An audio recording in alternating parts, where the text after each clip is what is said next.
المنافقون والمنافقات بعضهم من بعض يأمرون بالمنكر وينهون عن المعروف ويقبضون أيديهم نسوا الله فنسيهم إن المنافقين هم الفاسقون وعد الله المنافقين والمنافقات والكفار نار جهنم خالدين فيها هي حسبهم ولعنهم الله ولهم عذاب مقيم كالذين من قبلكم كانوا أشد منكم قوة وأكثر أموالا وأولادا فاستمتعوا بخلاقهم فاستمتعتم بخلاقكم كما استمتع الذين من قبلكم بخلاقهم وخضتم كالذي خاضوا أولئك حبطت أعمالهم في الدنيا والآخرة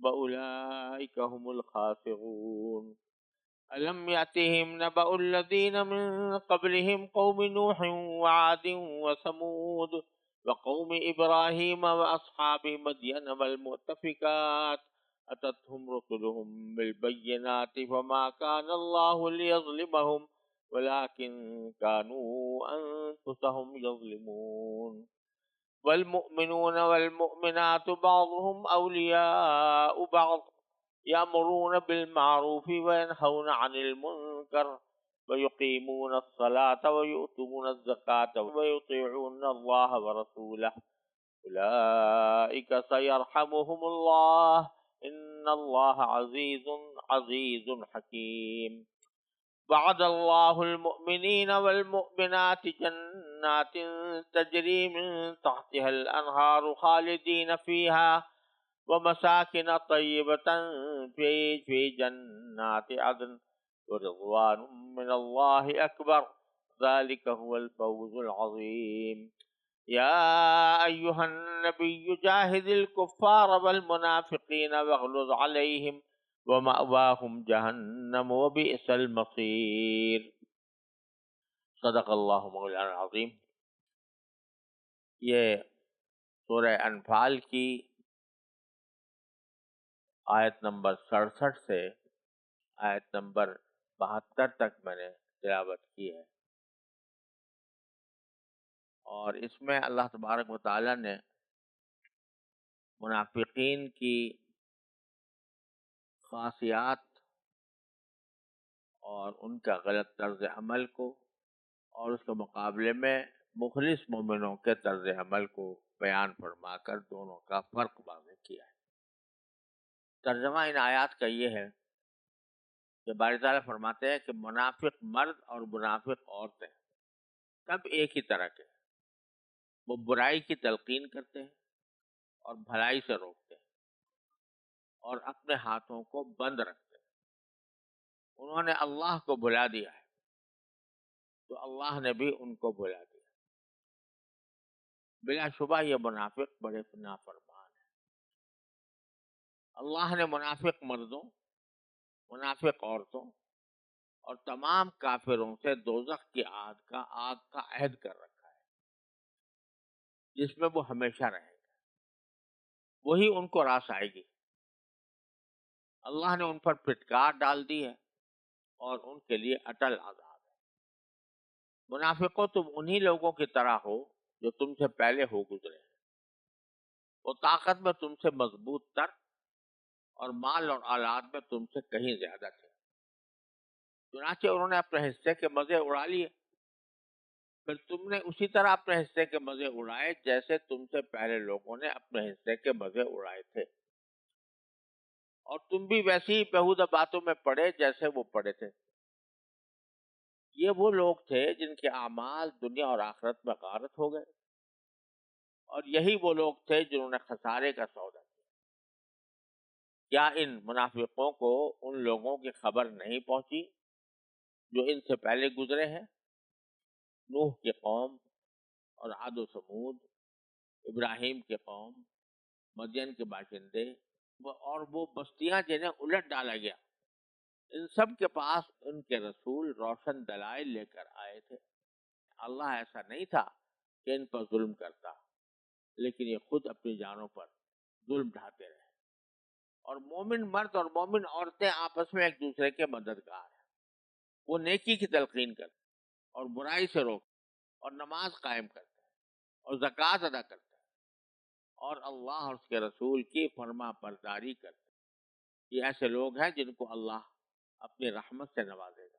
یقیناً اللہ اقتدار کا بھی مالک ہے، حکمت کا بھی مالک. اللہ نے مومن مردوں اور مومن عورتوں سے وعدہ کیا ہے ان باغات کا جن کے نیچے نہریں بہتی ہوں، جن میں وہ ہمیشہ رہیں گے، اور ان پاکیزہ مکانات کا جو سدا بہار باغات میں ہوں گے. اور اللہ کی طرف سے خوشنودی تو سب سے بڑی چیز ہے جو جنت والوں کو نصیب ہوگی. یہی تو زبردست کامیابی ہے. جیسا میں نے عرض کیا، ان آیات کریمہ میں منافقین اور مومنین کے صفات اور خصوصیات بیان فرمائی گئی ہیں. منافقین کا تذکرہ پہلے سے چل رہا ہے، اور اس سیاق میں چل رہا ہے کہ غزوہ تبوک کے موقع پر جب اللہ تبارک و تعالیٰ نے تمام مسلمانوں کو جہاد میں شامل ہونے کی تلقین فرمائی، بلکہ حکم دیا، تو منافقین کے لیے سخت مشکل تھی کہ اگر وہ غزوے میں جاتے ہیں تو سخت مشکلات کا سامنا کرنا پڑتا ہے. دل تو راضی ہے نہیں، زبردستی جائیں گے، سخت گرمی میں جائیں گے، لمبا سفر طے کریں گے اور اپنے باغات چھوڑ کے چلے جائیں گے. یہ کسی طرح ان کو مقررہ نہیں تھا. اور اگر ویسے ہی رک جائیں اور کہیں بھائی ہم نے آپ کے حکم مانتے تو ان کا نفاق کھل جاتا تھا. لہذا انہوں نے یہ طریقہ اختیار کیا تھا کہ یہ آ کر رسول کریم صلی اللہ علیہ وسلم سے کوئی عذر پیش کرتے تھے کہ فلاں عذر کی وجہ سے ہم جانے سے قاصر ہیں. تو اللہ تبارک و تعالیٰ ان کے سب پول کھول رہے ہیں. اور اسی سیاق میں یہ فرمایا کہ المنافقون والمنافقات بعضهم من بعض. منافق مرد ہوں یا منافق عورتیں ہوں، سب ایک ہی طرح کے ہیں. یعنی اب تک مردوں کا ذکر آیا تھا تو پتہ چلا کہ ماشاءاللہ خواتین بھی اس سے کچھ کم نہیں ہے. تو اس سے منافقات کا لفظ بھی بڑھا دیا کہ عورتوں میں بھی نفاق کی بیماری ہے، مردوں میں بھی ہے، عورتوں میں بھی. اور بعضهم من بعض، یہ ایک محاورہ ہوتا ہے عربی زبان کا کہ یہ جب کہنا ہوتا ہے کہ سب ایک جیسے ہیں تو اس وقت یہ بولتے ہیں بعضهم من بعض، سب ایک جیسے ہیں.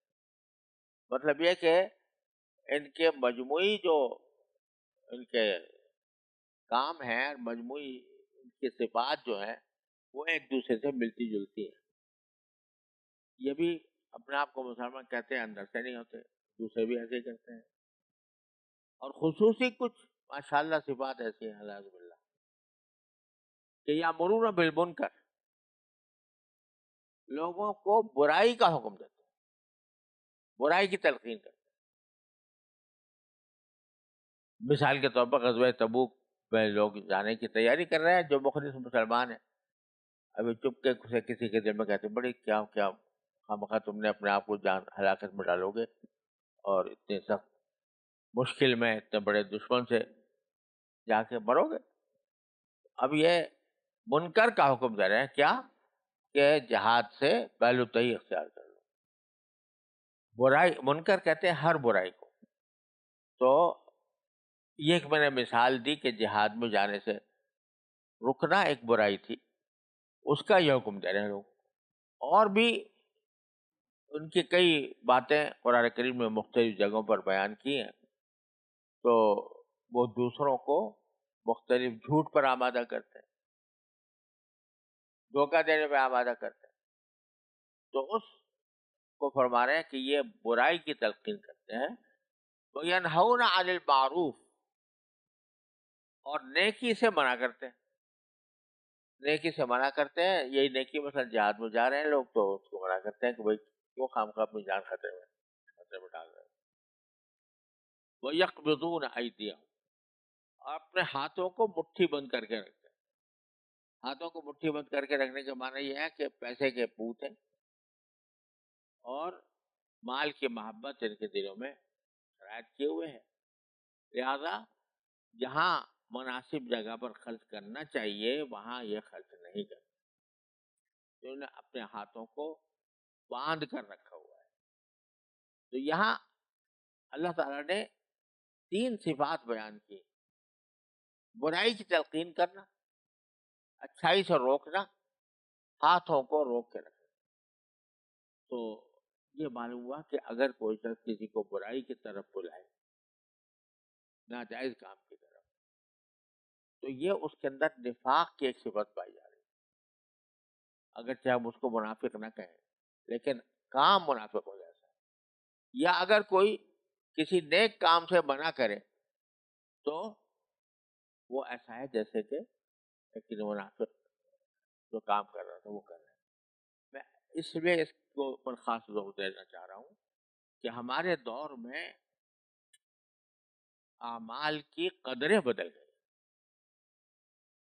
جو مغربی تہذیب اور مغربی افکار نے اچھائی کو برائی اور برائی کو اچھائی بنا دیا ہے. جو آدمی دین پر چلنا چاہے اس کو روکا جاتا ہے.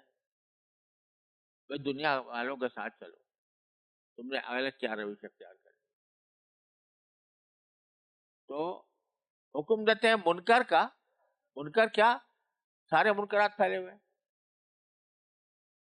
ارے بھائی ذرا کچھ دنیا کے والوں کے ساتھ رہنا ہے تو ان کے طریقے بھی اختیار کرو. شادیاں ہو رہی ہیں تو ذرا گانا بجانا ہو، کچھ موسیقی ہو، کچھ رقص و سرود ہو. تو یہ کام تو شادی اس کے بغیر کیسے ہو جائے گی؟ شادی جو ہے اس میں تو یہ سب کام ہونا بڑا ضروری ہے. اور اگر تم ان سے یہ نہیں کرو گے تو ساری دنیا سے کٹ کے رہو گے. یہ ہو رہا ہے یامرون بالمنکر کہ وہ برائی کا حکم دیتے. کہتے ہیں بھائی قرآن شریف پڑھنے کے لیے بچوں کو بھیجو. ارے بھائی تم نے اس کی زندگی خراب کرنی ہے، اس کو ملا بنانا ہے، اس کو آپ کسی کوئی ہنر سکھاؤ، کوئی تعلیم پڑھاؤ کہ اس کی کمانے کھانے کے قابل ہو. یہ کیا کہ اٹھتے ہی آپ نے اس کو قرآن پہ لگا دیا. ینہون عن المعروف، تو وہ نیکی سے روکتے ہیں. یہ صفات جو منافقین کی بیان کر رہا ہے اللہ تعالیٰ، آج ہمارے معاشرے کے اندر وہ پائی جا رہی ہے. وَيَقْبِضُونَ أَيْدِيَهُمْ، ہاتھوں کو روک کے رکھتے ہیں. یعنی کھیل تماشوں میں جتنا چاہو خرچ کرا لو، نام و نمود کے لیے جتنا چاہو خرچ کرا لو، لیکن جہاں دین کا کوئی کام ہے یا کوئی حقیقی ضرورت ہے جس کی طرف اسلام رہنمائی کر رہا ہے، وہاں پر ہاتھوں میں تنگی ہے. العیاذ باللہ. تو ان 3 صفات کی وجہ سے اللہ تعالیٰ فرماتے ہیں نسوا اللہ، انہوں نے تو اللہ کو بھلا ہی دیا. یعنی جو آدمی دھڑلے سے برائی کی تلقین کرے، دھڑلے سے نیکی سے بچائے، لوگوں کو منع کرے، ہاتھوں کو روک کر رکھے خیر کے کام میں خرچ کرنے سے، جو آدمی یہ کام کر رہا ہے وہ اسی وقت کر سکتا ہے جب اس نے اللہ کو بلا دیا. اس کے سامنے یہ بات غائب ہے نظروں سے اس کے کہ اللہ بھی کوئی ہے، اس نے بھی کچھ احکام دیے ہیں، اس کے پاس مجھے پیش ہو کے اپنے اعمال کا جواب دینا ہے. وہ بھلا بیٹھا ہے اللہ کو. نسوا اللہ، اتنا زبردست اللہ تعالیٰ نے ان کو خطاب دیا ہے کہ یہ ان اعمال کے بدولت یہ اعمال کر کے وہ اللہ کو بھلا چکے. اللہ کے سامنے پیش ہونے کا تصور ختم ہو گیا. منافقین کے تو تھا ہی نہیں، یہ تھا تو کچھ یہودی نوعیت کا ہوگا، لیکن یہ سب کو بنایا جاتا. جو اس بات بیان کر رہے ہیں صرف داستان افسانہ تو نہیں بنا رہے. یہ فرما رہے ہیں کہ جو آدمی یہ کام کرے گا، برائی کی تلقین کرے گا، اچھائی سے روکے گا، ہاتھوں کو روک کے رکھے گا، اس کے معنی ہے کہ اللہ کو بلا دیا. اچھا بھائی اللہ نے اللہ کو بلا دیا تو اس کا نتیجہ کیا ہے؟ فنسیہ، اللہ بھی بلا دیتا ہے. وہ چھوٹا سا جملہ ہے، بڑا خطرناک. فنسیہم، اللہ نے بھلا دیا ان کو. تم نے بھلا دیا اللہ کو. تمہارے دماغ میں کبھی خیال نہیں آتا کہ مجھے اللہ کے سامنے پیش ہونا ہے، اپنے اعمال کا جواب دینا ہے. تو پھر ہم بھی بھلا دیں، ہم نہیں بھلا دیں. اللہ تعالیٰ تو بھولنے بھلانے سے ماورا ہے، منزہ ہے. لیکن مقصد یہ ہے کہ ہم تمہارے ساتھ معاملہ ایسا کریں گے جیسے بھول جانے کا کیا جائے. جہنم میں ڈال کے بھول جائیں گے. ایک تو یہ ہے نا، کسی کو عذاب دے، کسی کو آدمی قید کرے تو پھر اس کی تھوڑی بہت دیکھ بھال بھی کر لیتا ہے. لیکن جب ڈال کے بھول ہی گیا تو اس کا معنی یہ کہ کسی بہتری کی کوئی امید باقی نہیں رہی. تو بڑا ہے تو چھوٹا سا لفظ فنسیہم، انہوں نے اللہ کو بلایا، اللہ نے بلا دیا. کیوں بلا دیا؟ ان المنافقین هم الفاسقون. حقیقت یہ ہے کہ منافقین ہیں ہی نافرمان، اور اس وجہ سے وعد اللہ المنافقین والمنافقات والکفار نار جہنم خالدین فیہا. اللہ نے منافق مردوں اور منافق عورتوں اور تمام کافروں سے دوزخ کی آگ کا عہد کر رکھا ہے کہ جو تم جب نفاق اور کفر کے معاملات کرو گے تو اس کا نتیجہ یہ ہوگا کہ تمہیں آگ کا، جہنم کی آگ کا سامنا کرنا پڑے گا، خالدین فیہا، جس میں وہ ہمیشہ رہیں گے. یہ بات تو قرآن کریم میں جگہ جگہ ہے کہ جب کافروں کو جہنم کے دائمی عذاب کا سامنا کرنا پڑے گا. لیکن یہاں ایک لفظ کا اور اضافہ فرمایا، ہی حسبہم. چھوٹا سا جملہ ہے مگر بڑا ایسا کہ جس سے لرزہ طاری ہو جائے. ہی حسبہم، یہ نا آگ ہی ان کے لیے کافی ہے. لفظی معنی یہ ہوئے. اس کا کیا معنی؟ کہ ان کا کوئی اور انجام اس کے سوا ممکن ہی نہیں. دیکھو، حسب کا معنی ہوتا ہے کافی ہونا. جب ہم کہتے ہیں حسبنا اللہ تو کیا مطلب ہوتا ہے کہ ہمارے لیے اللہ کا. کیا مطلب؟ کہ اور ساری دنیا کی کوئی بھی مشکلات آ جائیں، پریشانیاں آ جائیں تو وہ ان کو ہم خاطر میں نہیں لائیں گے، اس واسطے کہ اللہ کافی ہمارے لیے، ہمیں کسی اور کی مدد کی ضرورت نہیں. تو حسب کہتے ہیں اس وقت جب کہ کوئی چیز کسی کے لیے اس طرح کافی ہو گئی کہ اس کو کسی اور چیز کی ضرورت نہ ہو. اللہ تعالیٰ فرما رہے ہیں آگ ان کے لیے کافی ہو جائے گی. یعنی آگ ہی میں اٹھنا، آگ ہی میں بیٹھنا، آگ ہی میں جینا، آگ ہی میں پریشان ہونا، آگ ہی میں جاگنا اور آگ ہی میں سونا، تو سب کچھ ان کا اوڑھنا بچھونا، کھانا پینا، سب کچھ جو کچھ بھی ہے وہ اسی میں ہے. وہ کسی اور کی طرف دیکھنے کی ان کو کوئی دیکھنے کا موقع نہیں. وہی کافی ہے. یہ حسب وَلَعَنَهُمُ اللَّهُ، اور اللہ نے ان کے اوپر پھٹکار ڈال دی. وَلَهُمْ عَذَابٌ مُقِيمٌ، اور ان کو ایسا عذاب ہوگا جو اٹل ہوگا. مقیم کے معنی مستقل رہنے والا، یعنی ٹلے گا نہیں، مستقل رہے گا. ویسے کہا تھا کہ وہ ہمیشہ آگ میں رہیں گے، خالدین فیہا. یہاں فرمایا کہ عذاب مقیم ہوگا. دونوں میں فرق یہ ہے کہ وہ تو سکونت کا بیان ہے کہ ان کی رہائش جہنم میں ہوگی ہمیشہ ہمیشہ کے لیے، اور یہاں عذاب کا بیان ہے جو جہنم میں ہوگا. وہ عذاب کیسا ہوگا؟ مقیم ہوگا، یعنی ہمیشہ رہنے والا ہوگا، اٹل ہوگا، وہ کبھی ان سے الگ نہ ہو سکے. اب ان منافقین کو فرمایا جا رہا ہے کہ اے منافقو، تمہاری حالت انہی جیسی ہے جس کے تم سے پہلے گزر چکے. کالذین من قبل، یہاں عربی قاعدے سے ایک جملہ معذوف ہے کہ مثلکم مثل الذین من قبلکم، حالکم، یا تمہارے حال، ان حالکم کا مثل کالذین من قبلکم، تمہارا حال ان لوگوں کی طرح ہے جو تم سے پہلے بھی گزرے ہیں. ان کا کیا حال تھا؟ کانوا اشد منکم قوۃ، وہ قوت میں تم سے زیادہ مضبوط تھے، واکثر اموالا واولادا، اور اپنے اموال اور اولاد کے اعتبار سے تم سے کہیں زیادہ تھے، یعنی ان کے پاس دولت بھی زیادہ تھی، ان کی اولاد بھی زیادہ تھی.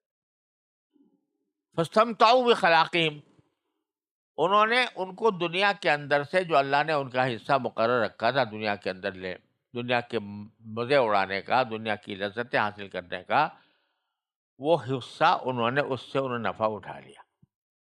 فاستمتعوا، انہوں نے نفع اٹھایا، بخلاقہم، اپنے حصے کا. خلاق کے معنی ہے کہ جب کوئی چیز کسی دو چار آدمیوں کے درمیان تقسیم کی جائے تو اس کے درمیان جو ایک آدمی کا حصہ آتا ہے اس کو خلاق کہا جاتا ہے. تو اللہ تعالیٰ نے ان کے لیے جو مقدر کیا تھا، جو حصہ ان کی زندگی میں ان کو دینا، وہ ان کو ملا. جتنا اللہ نے مقرر کیا تھا دولت ملی، جتنا اللہ نے مقرر کیا تھا ثروت ملی، جتنا اللہ نے مقرر کیا تھا اولاد ملی، اس سے خوب مزہ اڑایا، انہوں نے لطف اٹھایا. استمتعوا بخلاقہم، تو کہتے ہیں فاستمتعتم بخلاقکم، تمہارا بھی حال یہی ہے. تمہیں جو حصہ ملا تھا اے منافقو، ہم نے دنیا کا جو حصہ دیا تھا، تم نے بھی اسی طرح اس سے فائدہ اٹھایا جیسے پہلے لوگوں نے اٹھایا تھا. اور پہلے لوگوں کے ساتھ تمہاری ایک بات اور مشترک ہے کہ ان کو بھی ہم نے کچھ دنیا دی تھی جس سے انہوں نے فائدہ اٹھایا، تمہیں بھی دنیا دی جس سے تم نے فائدہ اٹھایا. اور تیسری بات یہ کہ وَخُذْتُمْ كَالَّذِي خَاضُوا، کہ پہلے لوگ جو تھے دولت حاصل کرنے کے بعد، مال اولاد جمع کرنے کے بعد بیہودہ کاموں میں مصروف رہتے تھے. آپ حضرات نے بھی وہی وتیرہ اختیار کیا کہ دولت کے ساتھ بیہودہ کاموں میں مبتلا رہے. وَخُذْتُمْ كَالَّذِي خَاضُوا، خاض یخوض خوضا، اس کے لفظی معنی ہوتے ہیں کسی چیز میں گھس جانا، اور خاص طور پانی میں گھس جانا. پانی کے اندر آدمی گھس جائے، ڈبکی مار دے اس میں، اس کو خوض کہتے ہیں. لیکن اگر جو عربی محاورے میں دو چار آدمی بیٹھے گپ شپ کر رہے ہوں تو اس کو بھی خوض کہتے ہیں. کسی ایک موضوع پر اگر بات کر رہے ہیں تو کہتے ہیں اس موضوع میں خوض کیا انہوں نے. اور کوئی موضوع خاص نہیں ہے تو مطلق گپ شپ، جس کو اردو میں ہم بولتے ہیں، جس کا کوئی موضوع متعین نہیں ہوتا. گپ شپ کا ہوتا ہے کہ موضوع متعین، اس کا کوئی موضوع متعین نہیں ہوتا، وہ جو دماغ میں آ رہا ہوتا ہے بول رہے ہوتے ہیں لوگ، اس کو خوض کہتا ہے قرآن. وَخُذْتُمْ كَالَّذِي خَاضُوا، تم نے بھی اسی طرح بیہودہ گفتگو میں حصہ لیا جیسے کہ پچھلے لوگوں نے کیا تھا. اس بیہودہ گفتگو کا ایک حصہ یہ بھی ہے کہ ارے بھائی کہاں کی آخرت، کہاں کا جواب دہی، مزے اڑا لو، بابر بعیش کو اس کے عالم دوبارہ نہیں. یہ عیش ملا ہوا ہے دنیا کا تو یہی بس مزے اڑا لو کہ عالم دوبارہ نہیں، دوبارہ زندگی نہیں ملے گی. تو یہ اس قسم کی جو باتیں ہیں وہ سب خوض میں داخل ہے. تو تم بھی اسی طرح گھسے اس قسم کی بیہودہ باتوں میں جیسے کہ پچھلے لوگ گھسے تھے. اب کیا ہوا کہ اولئک حبطت اعمالهم فی الدنیا والآخرہ، ان کا حال یہ ہوا جن کا ذکر ہم پہلے لوگوں کا کر رہے ہیں کہ ان کے اعمال جو ہیں وہ بیکار ہو گئے دنیا میں بھی اور آخرت میں بھی. یعنی تو ان کے اعمال دنیا میں اور آخرت میں غارت ہو گئے، یعنی دنیا میں جو اعمال اگر کوئی نیکی کے کیے بھی تھے تو اس کا کوئی ثواب آخرت میں ان کو نہیں ملا. دنیا میں چاہے اللہ نے کچھ تھوڑی بہت ان کی نیکی کا بدلہ دے دیا ہو، لیکن آخرت میں ان کا کوئی حصہ نہیں. اور آخرت میں تو ظاہر ہے ہی، یعنی دنیا کے کام کیے تھے وہ بھی حبط ہو گئے، اور جو آخرت کے کام کیے تھے، اگر کوئی کام کیا تھا، کوئی صدقہ دے دیا، مثلا خیرات کر دی یا نماز ہی پڑھ لی، تو وہ سب حبط ہو گیا. بأولئک هم الخاسرون. اب آگے اللہ تعالیٰ ان کو ذرا نصیحت کے طور پر فرماتے ہیں کہ بھائی ذرا دیکھ لو، یہ حرکتیں جو تم کر رہے ہو یہ کہیں ایسا نہ ہو کہ تمہیں اس انجام سے دوچار کریں جو پچھلی امتوں کے اوپر آیا تھا، عذاب آیا تھا۔ تو متعدد امتوں کا ذکر فرمایا۔ الم یاتہم نبأ الذین من قبلہم، کیا ان کو خبریں نہیں پہنچی ان لوگوں کی جو ان سے پہلے گزرے ہیں؟ وہ کون ہے؟ قوم نوح وعاد وثمود، نوح علیہ السلام کی قوم، قوم عاد، قوم ثمود، وقوم ابراہیم، ابراہیم علیہ السلام کی قوم، اصحاب مدین، مدین کے لوگوں کی قوم جن کی طرف حضرت شعیب علیہ السلام کو بھیجا گیا تھا۔ بل متفقات، اور ان بستیوں کی خبر جو الٹ دی گئی تھی، یعنی لوط علیہ السلام کے قوم کی بستیاں الٹ دی گئی تھی۔ یہ ساری قوموں کے حالات ان کے سامنے نہیں آئے۔ اب یہ حالات جو ہیں تو نا، ایک تو ان کے سامنے آ رہے تھے قرآن کریم کے ذریعے، قرآن کریم ان کے حالات بتا رہا ہے مختلف جگہوں پر، لیکن جن قوموں کا یہاں حوالہ دیا ہے یہ وہ ہیں جن سے اہل عرب کا واسطہ پڑتا ہی رہتا تھا۔ یہ تجارت کے لیے کبھی یمن جاتے تھے، کبھی شام جاتے تھے۔ یمن جاتے تھے تو وہاں قوم عاد کا کے واقعات ان کے سامنے آتے تھے، شام جاتے تھے، شام کیا بدر سے نکلتے ہی ان کو قوم سمود کے واقعات ان کے سامنے آتے تھے، اور ابراہیم علیہ السلام کی قوم کے تو ہیں ہی ہیں۔ اور اسی طرح جب شام جاتے تھے تو مدین کے لوگوں کے شعیب علیہ السلام کی بستی کے حالات سامنے آتے تھے، اور وہیں شام کی سرزمین میں جب جاتے تھے تو لوط علیہ السلام کی جو بستیاں الٹی گئی تھیں ان کے حالات سامنے آتے تھے۔ تو یہ باری تعالیٰ فرماتے ہیں کہ یہ سب بات آنکھیں تمہارے سامنے واقعات گزر چکے ہیں۔ اتتھم رسلہم بالبینات، ان کے پیغمبر کھلے کھلے دلائل لے کر آئے۔ فما کان اللہ لیظلمہم، اللہ تعالیٰ کو کوئی شوق نہیں تھا ان پر ظلم کرنے کا، اللہ تعالیٰ ان پر ظلم کرنے والا نہیں تھا۔ ولیکن کانوا انفسہم یظلمون، لیکن وہ خود ہی اپنے جانوں پر ظلم کرتے تھے۔ تو منافقوں، تم جو کام کر رہے ہو، ہم تو تم پر ظلم کرنے والے نہیں ہیں، لیکن تم خود یہ کام کر کے، منافقت اختیار کر کے، برائیوں کا حکم دے کر، اچھائیوں سے روک کر، ہاتھوں کو بند کر کے اور اعمال صالحہ ختم کر کے، تم خود اپنے لیے اپنے آپ جانوں پر ظلم کر رہے ہو۔ کہیں ایسا نہ ہو کہ جس طرح کا انجام ان کا ہوا تھا اس طرح تمہارا بھی ہو جائے۔ یہ منافقین کی بات۔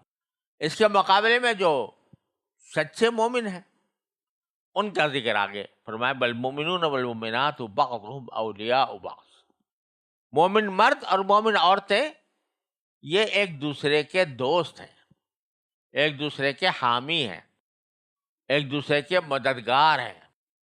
دیکھو وہاں منافقین کے بارے میں تو کہا تھا المنافقون والمنافقات بعضهم من بعض،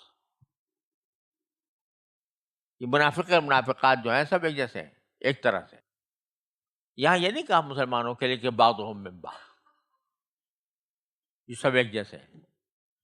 یہاں یہ کہا کہ مومنون جو ہے، مومن مومنات، وہ ایک دوسرے کے مددگار ہیں، اولیاء، ولی ہیں۔ ولی کے معنی دوست کر لو، ولی کے معنی حامی کر لو، ولی کے معنی مددگار کر لو، ولی کے معنی سرپرست کر لو، سارے معنی آتے ہیں ولی کے۔ تو ایسا نہیں جیسے وہاں کہہ دیتے سب ایک جیسے ہیں، سب ایک تھیلی کے چٹے بٹے ہیں۔ منافقین منافقات کے بارے میں تو اس قسم کا انداز اختیار فرمایا تھا، لیکن مومنین کے بارے میں فرمایا یہ ایک دوسرے کے ولی ہیں، ایک دوسرے کے مددگار ہیں، ایک دوسرے کے حامی ہیں۔ دونوں میں فرق یہ ہے کہ وہاں جو ہے نا سب ایک جیسے ہیں، وہاں جو آپس میں جوڑ پیدا ہوا ہے، یہ ایک ساتھ مل کے رہ رہے ہیں، وہ خود اپنے کچھ ذاتی مفادات کے تحت، کوئی نسبی رشتہ ہے اس کی وجہ سے، کوئی ذاتی مفادات ہیں تجارت کے، ملازمت کے، مالی، اس کی وجہ سے ملے ہوئے ہیں۔ جس دن وہ مفاد ختم ہوگا چھٹی ہوگی، پھر نہ تم جانو ہمیں نہ ہم تمہیں جانے۔ جب مفاد کا معاملہ ختم ہو گیا تو اب ہمارا تم سے کوئی تعلق نہیں۔ مومن کا جو تعلق دوسرے مومن کے ساتھ ہوتا ہے وہ نہ نسب کی بنیاد پر ہوتا ہے، نہ مفادات کی بنیاد پر ہوتا ہے، نہ دنیاوی رشتوں کے بنیاد پر ہوتا ہے. مومن کا بحیثیت مومن دوسرے مومن سے جو تعلق ہوگا وہ ولایت کا حصہ، ولایت کا تعلق ہوگا کہ وہ ایک دوسرے کے مددگار ہوگا، اس کا حامی ہوگا، اس کا دوست ہوگا. وہ ہمیشہ اس کے لیے خیر خواہی کا معاملہ کرے، چاہے وہ میرا رشتہ دار نہ ہو، چاہے وہ میرا دوست نہ ہو، چاہے میرے قبیلے کا نہ ہو، میرا ہم پیشہ نہ ہو، لیکن مسلمان ہے تو اس کا درد میرا درد ہے، اس کا مفاد میرا مفاد. یہ معنی ہے المؤمنون والمؤمنات بعضهم اولیاء بعض. کیا عجیب صفت اللہ تعالیٰ نے مومنین کی آپس میں بیان فرمائی ہے. افسوس ہے کہ یہ ہم پھر وہیں چلے گئے بعضکم من بعض میں، کہ اب جو رشتے ہیں یا تعلقات ہیں یا خیر خواہی ہے وہ نسب کی بنیاد پر ہے، برادری کی بنیاد پر ہے، قبیلے کی بنیاد پر ہے، وطن کی بنیاد پر ہے، زبان کی بنیاد پر ہے. اور جو اسلامی اخوت ہے وہ دھیمی پڑتی چلی جا رہی. میں یہ نہیں کہتا الحمدللہ ختم ہو گئی ہے، لیکن دھیمی پڑتی جا رہی. تو سبق یہ دے رہا ہے دوسرے مومنہ کے ساتھ تمہارا تعلق ولایت کے تعلق ہونا چاہیے. اور پھر اس کی خاصیتیں کیا ہے؟ بالکل اس کے متضاد، منافقین کے متضاد، کہ یامرون بالمعروف وینہون عن المنکر. وہ نیکی سے روکتے تھے اور برائی کا حکم دیتے تھے، اور یہ نیکی کا حکم دیتے ہیں، برائی سے روکتے ہیں. اسی کو کہتے ہیں امر بالمعروف و نہی عن المنکر، جو ہر مسلمان کا فرض ہے. اس کی تفصیل پہلے کئی جگہ گزر چکی ہے کہ کس موقع پر فرض ہوتا ہے، کس درجے میں فرض ہوتا ہے. اس کی تفصیلات پیچھے گزر چکی ہیں. وَيُقِيمُونَ الصَّلَاةَ وَيُؤْتُونَ الزَّكَاةَ، نماز قائم کرتے ہیں، زکوٰۃ ادا کرتے ہیں.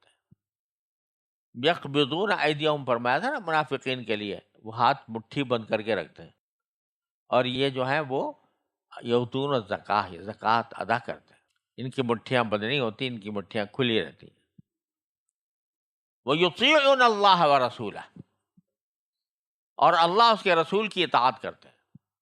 یعنی یہ دو تین باتیں جو ہم نے بیان کی تو موٹی موٹی باتیں ہیں، امر معروف نہی عن المنکر، نماز قائم کرنا، زکوٰۃ ادا کرنا، لیکن ان کی اطاعت صرف اس حد تک محدود نہیں ہے بلکہ اللہ اور رسول کے ہر حکم کی اطاعت کرتے ہیں. اولئک سیرحمہم اللہ، یہ لوگ ہیں جن پر اللہ رحم کرے گا. اور یہاں پھر ایک بات جو پہلے بھی کئی جگہ میں عرض کر چکا ہوں اس تفسیر میں، وہ یہ کہ یہاں یہ نہیں فرمایا کہ یہ لوگ جو یہ نیک کام کرتے ہیں تو اس نیک کاموں کا بدلہ یہ ہوگا کہ ان کو جنت ملے گی، بلکہ فرما رہے ہیں ان کاموں کی وجہ سے اللہ ان پر رحم کرے گا. کیوں؟ اس لیے کہ جنت جو ہے نا وہ کوئی انسان کا نیک عمل ایسے قابل نہیں ہے کہ اس کا بدلہ جنت ہو. کوئی نیک عمل ایسا نہیں ہے جس کا بدلہ جنت، بدلہ عوض جنت ہو. کیوں؟ جو بھی عمل ہے متناہی ہے، تھوڑی دیر میں انجام پا جاتا ہے، اور جنت غیر متناہی. تو کوئی عمل اپنی ذات میں اس لائق نہیں ہوتا کہ جنت کا مستحق بنے. اگر بنتا ہے تو اللہ تعالیٰ کی رحمت سے بنتا. اسی لیے نبی کریم صلی اللہ علیہ وسلم نے ارشاد فرمایا کسی کا نیک عمل انسان کو جنت میں نہیں لے جائے گا جب تک کہ اللہ کا فضل شامل حال نہ ہو. صحابہ کرام نے پوچھا یا رسول اللہ آپ کا بھی؟ آپ نے ہاں میرا بھی کوئی عمل مجھے جنت کا مستحق نہیں بنائے گا الا یتغمدنی اللہ برحمت. تو یہاں فرما رہے باری تعالیٰ اولئک سیرحمہم اللہ، اللہ رحم. تو یہ جنت جو ہوگی رحم کا تقاضا ہو، اس رحم کا اللہ نے اپنے اوپر وعدہ کر رکھا ہے کہ میں اپنے بندوں کو جو یہ کام کریں گے تو میں اپنے رحم کا یہ مظاہرہ کر کے رہوں گا. جنت ملے گی ضرور. یہ نہ سمجھنا کہ تم نے کام بولا تیر بڑا مار دیا تھا لہذا اس کا صلہ تمہیں جنت کی شکل میں مل رہا ہے. اولئک سیرحمہم اللہ ان اللہ عزیز حکیم. یاد رکھو اللہ بڑے اقتدار والا بھی ہے، بڑی حکمت والا بھی ہے. اقتدار والا ہے لہذا ہر کچھ کر سکتا ہے، جو چاہے کر سکتا ہے۔ حکمت والا ہے لہذا جو اپنے حکمت کے مطابق سمجھتا ہے وہ کرتا ہے۔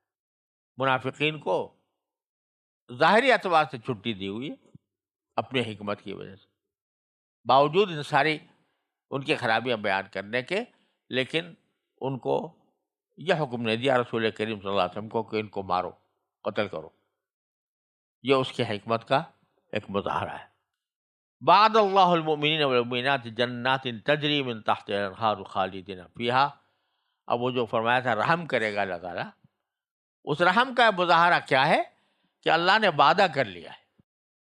خود سے تو کوئی انسان مستحق نہیں تھا جنت میں جانے کا، لیکن اللہ نے وعدہ کر لیا ہے مومنین مردوں سے بھی اور مومنات عورتوں سے بھی ایسے باغات کا کہ جن کے نیچے سے نہریں بہتی ہوں گی، جو قرآن شریف میں پتہ نہیں کتنی جگہ یہ منظر بتایا ہے کہ ایسے باغات ہوں گے، ایسی جنتیں ہوں گی جس کے نیچے سے دریا بہتے ہوں گے۔ دنیا میں تو ہم دیکھتے ہیں کہ جہاں ایسے کئی باغات ہوتے ہیں یا ایسے علاقے بنائے جاتے ہیں تفریح کے لیے، آرام کے لیے، کہ جہاں باغ بھی ہو، پھول بھی ہو، پھل بھی ہو اور ساتھ میں پانی بھی بہ رہا ہو، تو وہ اچھی جگہ سمجھی جاتی ہے۔ لیکن جس جنت کا ذکر باری تعالیٰ فرماتے ہیں وہ ہمارے تصور سے مابرا ہے، صرف ایک جھلک دکھا دیتے ہیں اللہ تعالیٰ کبھی معمولی، کچھ تو سمجھ میں آ جائے تمہارے، کچھ تھوڑی بہت، ورنہ حقیقت تو ابھی دنیا میں رہتے ہوئے سمجھ میں آئے گی نہیں۔ وہ باغات کیسے ہیں اور ان کے نیچے نہریں بہنے والی کیسی ہیں اور اس کا منظر کیا ہوگا، یہ تفصیل یہاں دنیا میں نہیں، وہیں جا کے پتہ لگے گی، لیکن ایک جھلک اللہ تعالیٰ دکھا دے۔ وَمَسَاكِنَ طَيِّبَةً فِي جَنَّاتِ عَدْنٍ، اور بہترین رہائش گاہیں ہوں گی، مساکن مسکن کی جمع رہائش گاہ، طیبہ صاف ستھری پاکیزہ رہائش گاہیں، فی جنات عدن، عدن کے معنی ہے مستقل قیام کرنا، مطلب اس کا ہے کہ ایسے باغات ہوں گے جو سدا بہار ہوں گے، ہمیشہ کے لیے ہوں گے، ان کے اوپر فنا تاری نہیں ہوگی۔ اور آگے فرماتے ہیں رضوان من اللہ اکبر، اور اللہ تعالیٰ کی طرف سے خوشنودی ملنا یہ ان سب سے بڑی نعمت ہے۔ یہ جو نعمتیں بیان کی جا رہی ہیں کہ اس میں باغات ہوں گے، اس میں دریا بہ رہے ہوں گے، اس میں جو چاہو گا کھانے کا ملے گا، جیسے پرندے ہوں گے، پرندوں کا گوشت ہوگا، اور اس میں نہریں ہوں گی، شہد کی ہوں گی اور دودھ کی ہوں گی، اور پھر وہ چیزیں ہوں گی کہ ما خطر اعلیٰ قلب بشر، کہ جن کا انسان کے دل میں کبھی خیال بھی نہیں گزرا، وہ نعمتیں ہوں گی۔ سب تو نعمتیں ایک جگہ، لیکن اصل نعمت فرمایا ان سب سے بڑی نعمت یہ ہے کہ اللہ راضی ہو جائے گا۔ اللہ کا راضی ہو جانا یہ سب سے بڑی اکبر، سب سے بڑی نعمت ہے۔ یہاں دنیا میں کتنا ہی آدمی عمل کرتا رہے، کچھ بھی کرتا رہے، تو کوئی گارنٹی نہیں ہے کہ اللہ تعالیٰ کی رضا ضرور حاصل ہوگی۔ لہٰذا یہ دھڑکا تو رہتا ہے کہ پتہ نہیں میں عمل جو کر رہا ہوں اس سے اللہ خوش ہے یا ناخوش ہے، راضی ہے یا ناراض ہے۔ اور اسی دھن میں رہنے کا نام تقویٰ بھی ہے۔ یہ دھن میں رہنا کہ پتہ نہیں میرا کام اللہ پسند کر رہے ہیں نہیں پسند کر رہے ہیں، یہ جو ایک دماغ میں کھٹکا لگا ہوا ہے، خلش لگی ہوئی ہے، اسی کو تقویٰ کہتے ہیں۔ تو دنیا میں تو اسی طرح رہنا ہے، اس کھٹک کے ساتھ، خوفم و طمع، جس میں خوف بھی ہے اللہ تعالیٰ کے عذاب کا، جس میں امید بھی ہے کہ وہ مجھے اپنے، یہ دنیا تو اس خوف اور طمع کا مکسچر ہے، اس کا مجموعہ ہے۔ لہذا اللہ تعالیٰ کی رضامندی کی کوئی گارنٹی نہیں ہے۔ وہاں جو سب سے بڑی بات یہ ہوگی کہ گارنٹی مل گئی اس بات کی کہ اللہ تم سے راضی، رضی اللہ عنہم ورضوا عنہ، تو رضوان من اللہ اکبر۔ یہ عجیب جملہ لگا دیا، ساری نعمتیں بیان کر کے، جنت کی نعمتیں، اس کے اندر ہمیشہ رہنا، اس میں دریا، اس میں یہ سب کچھ، کہتے ہیں یہ چیزیں تو رہیں تمہاری، لیکن سب سے بڑی بات جو تمہیں حاصل ہوگی وہ اللہ کی رضامندی حاصل ہوگی. ذالک هو الفوز العظیم. اور یہی وہ سب سے بڑی کامیابی ہے جس کے لیے بندے کو یہاں رہ کر کوشش کرنی ہے. اصل کامیابی ہے. پیسے بہت کما لیا یہ کامیابی نہیں ہے. لوگوں میں شہرت بہت ہو گئی یہ کامیابی نہیں ہے. کوئی بڑا منصب عہدہ مل گیا یہ کامیابی نہیں ہے. لوگوں نے تمہیں ایوارڈ دے دیا وہ کامیابی نہیں ہے. کامیابی یہ ہے کہ یہ بندہ جب اللہ کے پاس پہنچے وہ کہتے ہیں شاباش یہ میرا بندہ ہے. اور جب وہ رضوان اپنے ظاہر کر دے, اپنے رضامندی ظاہر کر دے, رضوان من اللہ اکبر, یہ ساری کائنات کی نعمتوں سے بڑی کی نعمت. ذالک هو الفوز العظیم. اللہ تعالی ہم سب کو عطا فرما دے. صلی اللہ تعالی علیہ خیر خلق.